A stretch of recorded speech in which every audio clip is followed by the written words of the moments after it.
This mom blamed evil spirits for killing her 8-year-old daughter. Watch her reaction as the judge sentenced her to a minimum of 28 years in prison.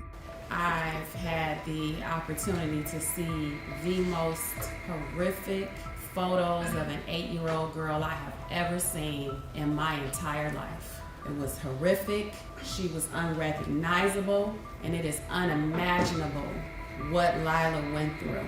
It is unimaginable that she sat for 2 to 3 days in the condition that she was in, and nobody thought it prudent to get her the proper medical attention that she needed. She had significant swelling, bruising from the crown of her head to the soles of her feet, and everything in between. Multiple wounds to her face, to her head, bruising. Certainly something more than falling down the stairs.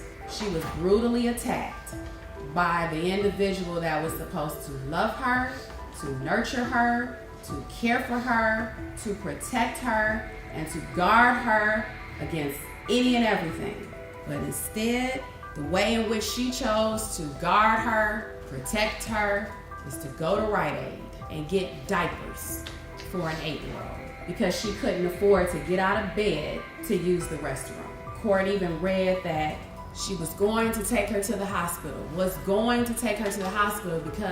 her insurance was back on. Whether she had insurance or not, Lyla was certainly in need of going to the hospital and receiving medical attention.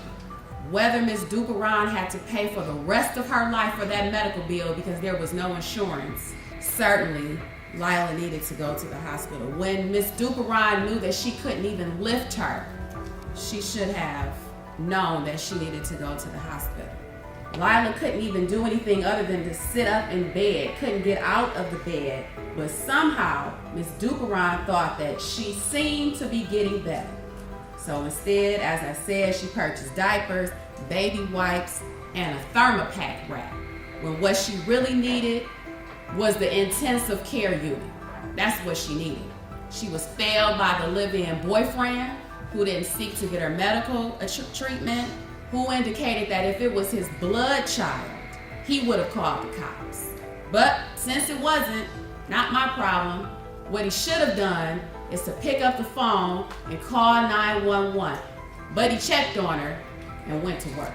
The court notes that Ms. Duperon, and you can stand, entered into a sentence agreement with the people of the state of Michigan, whereby she is to serve 28 years to 50 years in the Michigan Department of Corrections.